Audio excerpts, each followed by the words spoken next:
ನಮಸ್ಕಾರ ಸರ್.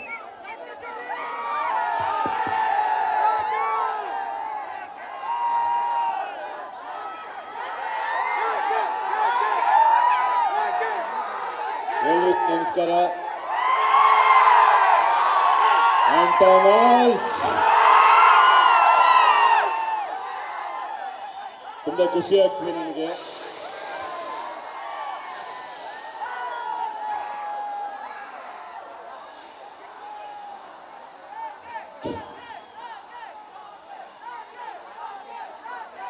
ಇವತ್ತಿಲ್ಲಿ ಬರೋದಕ್ಕೆ ಮುಖ್ಯವಾದ ಕಾರಣ ಆಗಲೇ ಎಲ್ಲರೂ ಹೇಳಿದ್ರು, ನಿಮಗೂ ಗೊತ್ತು.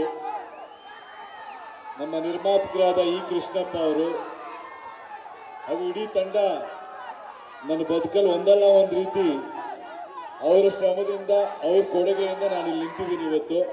ಸೊ ಅದಕ್ಕೋಸ್ಕರ ಇಲ್ಲಿ ಬಂದಿದ್ದೀನಿ.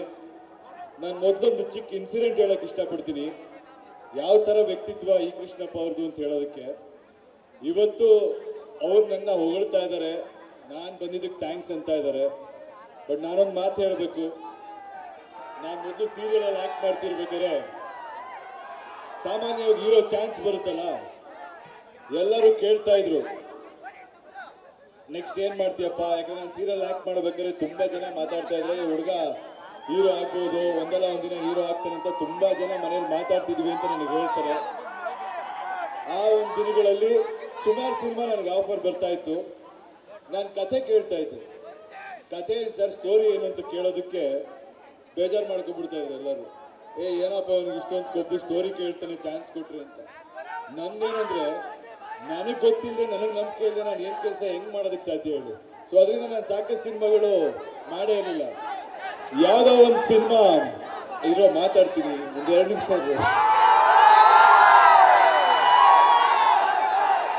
ಯಾವುದೋ ಒಂದು ಸಿನಿಮಾಲಿ ಅವಕಾಶ ಬಂತು.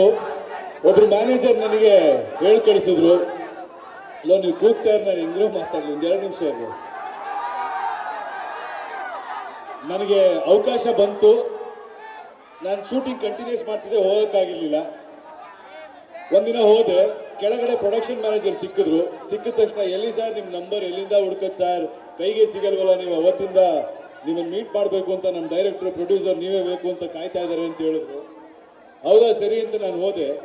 ಮೇಲೋಗಿ ಆ ಹೋಟೆಲ್ ರೂಮ್ ಇತ್ತು. ರೂಮ್ ಒಳಗೆ ಹಿಂಗೆ ಎಂಟ್ರ್ ಆದ ತಕ್ಷಣ ಅವ್ರಿಗೆ ನೋಡಿದ್ರು. ನನ್ನ ನೋಡಿಬಿಟ್ಟು, ಯಾರು ಏನು ಹೇಳಿ ಏನಾಗಬೇಕಿತ್ತು ಅಂದರು. ಕೆಳಗಡೆ ಮ್ಯಾನೇಜರ್ ಹೇಳಿದ್ದ, ನಿಮಗೋಸ್ಕರ ಹುಡುಕಾಡ್ತಿದ್ದಾರೆ ಸರ್ ಅಂತ. ಮೇಲೋದ್ರೆ ಹಂಗಂದ್ರು. ನನಗೆ ಸ್ವಲ್ಪ ಗೊತ್ತಾಯ್ತು, ಯಾಕೋ ಡವ್ ಮಾಡ್ತಿದಾರಲ್ಲಪ್ಪ ಇವರು ಅಂತ.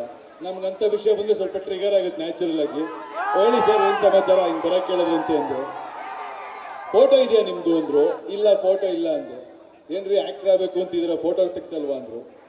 ಸರ್ ನಾನು ಫೋಟೋ ತಗೊಂಡು ಎಲ್ಲೂ ಹೋಗಿಲ್ಲ ಸರ್, ಯಾರು ನನ್ನ ಕೇಳಿ ಕೆಲಸ ಕೊಡ್ತಾರೋ ಅದನ್ನು ಭಕ್ತಿಯಿಂದ ಮಾಡ್ತೀನಿ ಸರ್ ಅಂತ ಹೇಳಿದೆ. ಅದಾದಮೇಲೆ ಕತೆ ಕೇಳಿದ್ದಕ್ಕೆ ಕತೆ ಹೇಳಲಿಲ್ಲ, ಅವತ್ತು ಬಿಟ್ಟು ಬಂದ್ಬಿಟ್ಟೆ. ಅದಾಗಿ ಸ್ವಲ್ಪ ದಿನ ಆದಮೇಲೆ ಈ ಮೊಗ್ಗಿನ ಮನಸ್ಸು ಅನ್ನೋ ಚಿತ್ರ ಮುಂಗಾರು ಮಳೆ ನಿರ್ಮಾಪಕರು ಅನೌನ್ಸ್ ಮಾಡಿದರು.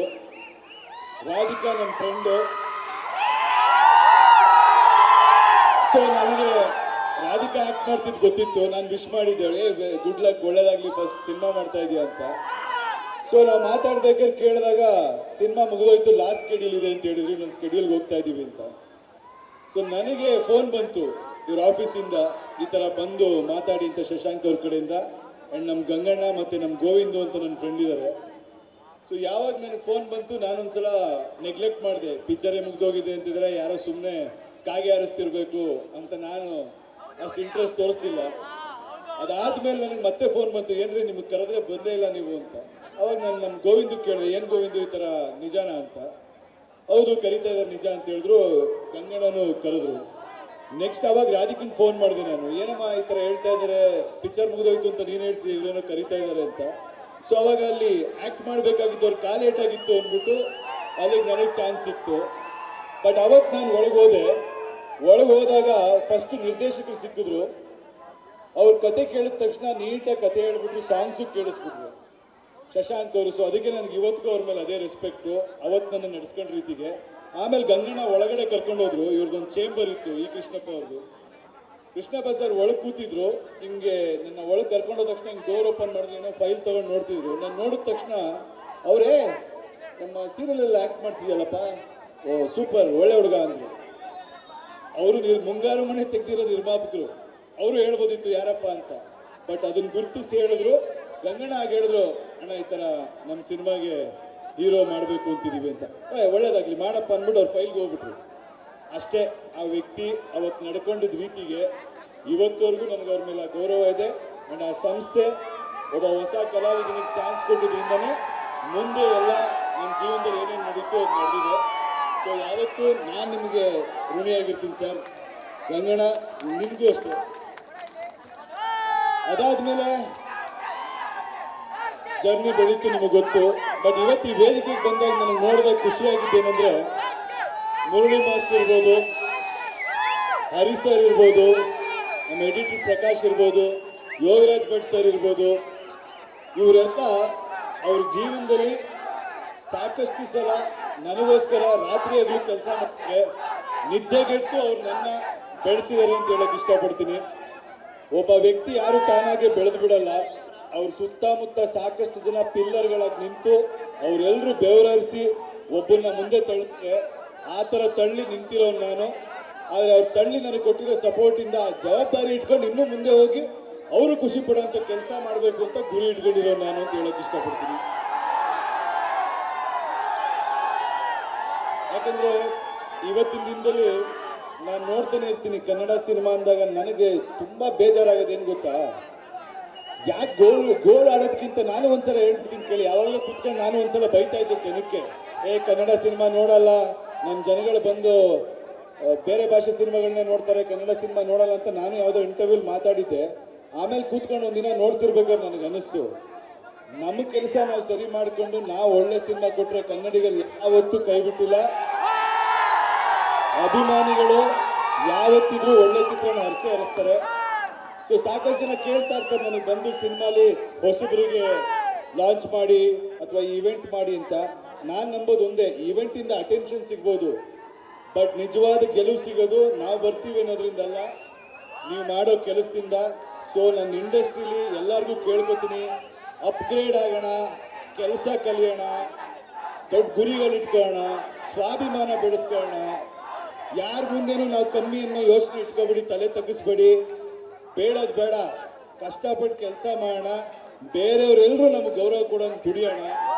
ಧೈರ್ಯವಾಗಿ ಬನ್ನಿ. ಯಂಗ್ಸ್ಟರ್ಸ್ ಬರ್ತಾ ಇದ್ದಾರೆ, ಹೊಸ ಜನ್ರೇಷನ್ ಹೀರೋಗಳು ಬರಬೇಕು. ನಾನು ಕೇಳೋದು ಒಂದೇ, ಎಲ್ಲ ಆ್ಯಕ್ಟ್ರುಗಳಿಗೂ ಆ್ಯಕ್ಟ್ರೆಸ್ಗಳಿಗೂ ಯಾರೇ ಬರ್ತೀನಿ ಅಂದ್ಕೊಂಡ್ರು, ಬರೀ ಸಿನಿಮಾಲಿ ಆ್ಯಕ್ಟಿಂಗ್ ಅಷ್ಟೇ ಸಿನಿಮಾ ಅಲ್ಲ. ನೀವು ಹೇಗೆ ಈ ಕರಿಯರ್ನ ನೀವು ರೂಪಿಸ್ಕೋಬೇಕು, ಡಿಸಿಪ್ಲಿನ್ ಹೇಗಿರಬೇಕು, ಟ್ರೆಂಡ್ ಏನಾಗ್ತಿದೆ, ನಿಮ್ಮ ಜವಾಬ್ದಾರಿ ಏನು ತಿಳ್ಕೊಂಡು ನೀವು ಬರಬೇಕು. ನಿರ್ದೇಶಕರುಗಳು ಅಷ್ಟೇ, ನೀವು ಪ್ರಿಪೇರ್ ಆಗಿ ಎಲ್ಲರೂ ಬರಬೇಕು. ನೀವೆಲ್ಲ ಲಕ್ಕಿ, ನಿಮ್ಮ 3 ಜನ ಇಷ್ಟು ಒಳ್ಳೆ ಸಂಸ್ಥೆ, ಇಷ್ಟು ಒಳ್ಳೆ ನಿರ್ದೇಶಕರು, ಇಷ್ಟು ಒಳ್ಳೆ ತಂತ್ರಜ್ಞರ ಜೊತೆ ನೀವು ಕೆಲಸ ಮಾಡೋ ಅವಕಾಶ ಸಿಕ್ಕಿದೆ. ಇದನ್ನು ಉಪಯೋಗಿಸ್ಕೊಂಡು ನೀವು ತುಂಬ ಮುಂದೆ ಹೋಗಂಗಾಗಲಿ ಅಂತ ನಾನು ಕೇಳ್ಕೊತೀನಿ. ಇನ್ನು ನಿಮಗೆ ಇಷ್ಟೊತ್ತಿಂದ ನನಗೋಸ್ಕರ ಕಾದಿದ್ದೀರಾ. ನನ್ನ ಅಭಿಮಾನಿಗಳಿಗೆ ನಾವು ಋಣ ಹೆಂಗೆ ತೀರಿಸ್ಬೇಕೋ ಗೊತ್ತಿಲ್ಲ. ಪ್ರತಿ ಕ್ಷಣ ನೀವು ಕಿರ್ಚೋ ಆ ಒಂದೊಂದು ಆ ಎನರ್ಜಿ ಅಥವಾ ನೀವು ನಿಮ್ಮ ವಾಯ್ಸ್ ದಣಿವು ತಗೊಂಡು ನಮ್ಮ ಹೆಸರು ಕಿರಿಸ್ತೀರಾ, ಅದು ನನಗೆ ದೊಡ್ಡಸ್ಗೆ ತಂದು ಕೊಡೋಲ್ಲ, ಜವಾಬ್ದಾರಿ ತಂದು ಕೊಡುತ್ತೆ. ಅದು ಯಾವತ್ತೂ ಕುಗ್ಗಂಗೆ ನಾನು ನಡ್ಕೊಳ್ಳಲ್ಲ, ಮೇಲೋಗೋ ಥರ ನಡ್ಕೋತೀನಿ. ನಿಮ್ಮ ಆಶೀರ್ವಾದ ಇರಲಿ, ಎಲ್ರಿಗೂ ಒಳ್ಳೆಯದಾಗಲಿ. Thank you very much. ಇವತ್ತು ನಿಜವಾಗ್ಲೂ ವೇದಿಕೆ ಮೇಲೆ ಮಾಸ್ಟರ್ ಪೀಸ್ ಯಶ್ ಸರ್ ಅವರ ಒಂದು ಮಾಸ್ಟರ್ ಕ್ಲಾಸ್ ಕೇಳಿಸ್ತೀವಿ ನಾವೆಲ್ಲರೂ. Thank you so much Yash sir. ಇಷ್ಟು ಬ್ಯುಸಿ ಸ್ಕೆಡ್ಯೂಲಲ್ಲೂ ಕೂಡ ನಮಗೋಸ್ಕರ ಸಪೋರ್ಟ್ ಮಾಡೋದಕ್ಕೆ ಬಂದಿದ್ದಕ್ಕೆ thank you very very much sir. ನೀವು ಹೋಗೋಕ್ಕಿಂತ ಮುಂಚೆ ಮತ್ತೆ ನಾವು ಸಿಕ್ಕಾಪಟ್ಟೆ ಕಾಯಬೇಕು ವೇದಿಕೆಯಲ್ಲಿ. ಟಾಕ್ಸಿಕ್ ಬಗ್ಗೆ ನಮ್ಮ ಅಭಿಮಾನಿಗಳೆಲ್ಲ ಎಕ್ಸ್ಕ್ಲೂಸಿವ್ ಅಪ್ಡೇಟ್ ಸರ್, ನಿಮ್ಮ ಬಾಯಿಂದ ಆ ಮಾತು ಅದೆಲ್ಲ ಅವ್ರಿಗೆ ಗೊತ್ತಿರುತ್ತೆ. ಇವತ್ತು ಈ ಚಿತ್ರಕ್ಕೆ ಬಂದು ನಾನು ನನ್ನ ಚಿತ್ರದ ಬಗ್ಗೆ ಮಾತಾಡೋದು ಬೇಡ. ದಯವಿಟ್ಟು ಎಲ್ಲರೂ ಮನದ ಕಡಲು, ಸುಮುಖ್ ಅವರಾಗ್ಬೋದು, ರಾಶಿಕಾ ಅವರಾಗ್ಬೋದು, ಅಂಜಲಿ ಅವರಾಗ್ಬೋದು, ಇವ್ರು 3 ಜನಕ್ಕೂ ನಿಮ್ಮ ಆಶೀರ್ವಾದ ಕೊಡಿ. ನಾವು ಒಂದಿನ ಹೊಸಬರಾಗಿದ್ದಾಗ ನೀವು ಒಂದು ಸಣ್ಣ ಪ್ರೋತ್ಸಾಹ ಕೊಟ್ಟಿದ್ದಕ್ಕೆ ನಾವು ಇವತ್ತಿನ ನಿಲ್ಲಕ್ಕೆ ಸಾಧ್ಯ. ಇವ್ರಿಗೆ ನಿಮ್ಮ ಆಶೀರ್ವಾದ ಇರಲಿ ಅಂತ ಕೇಳ್ಕೊತೀನಿ. ಟಾಕ್ಸಿಕ್ ಅಪ್ಡೇಟ್ ನಾನು ಕೊಡ್ತೀನಿರಪ್ಪ, ಕೆಲಸ ಮಾಡ್ತಾ ಇದ್ದೀನಿ, ನಂಬಿಕೆ ಇಟ್ಕೊಳ್ಳಿ. ದೊಡ್ಡದಾಗೇನೋ ಮಾಡ್ತಾ ಇದ್ದೀವಿ. Thank you. Thank you so much Yash sir. Thank you very much for gracing the show. ನಮ್ಮ ಪ್ರತಾಪಣ್ಣನ ಬಗ್ಗೆ ಹೇಳೋದು ಬರ್ತೋದೆ. ಪ್ರತಾಪಣ್ಣ ಆಮೇಲೆ ಮರುಣ ಎಲ್ಲಿದ್ದಾರೆ ಗೊತ್ತಿಲ್ಲ, ಇವರೆಲ್ಲ ತುಂಬ ಕಷ್ಟಪಟ್ಟು ಮೊಗ್ಗಿನ ಮನಸ್ಸು ಚಿತ್ರದಲ್ಲಿ ಪಿಲ್ಲರ್ಗಳು ಇವರೆಲ್ಲ ನಮಗೆ. ಸೊ ಅವ್ರ ಬಗ್ಗೆನೂ ನಾನೊಂದು ಮಾತು ಹೇಳಬೇಕಿದ್ದು. ಥ್ಯಾಂಕ್ ಯು ಪ್ರತಾಪಣ್ಣ. Thank you so much Yash sir. ನೀವು ಬಂದು ಈ ಕಾರ್ಯಕ್ರಮದ ರಂಗನ್ನ ಮತ್ತಷ್ಟು ಹೆಚ್ಚಿದ್ದಕ್ಕೆ ತುಂಬ ಹೃದಯದ ಧನ್ಯವಾದಗಳು. ನಮ್ಮ ಮಾಧ್ಯಮ ಮಿತ್ರರಿಗೋಸ್ಕರ ಒಂದು ಫೋಟೋ ಆಪರ್ಚುನಿಟಿ ಪ್ಲೀಸ್.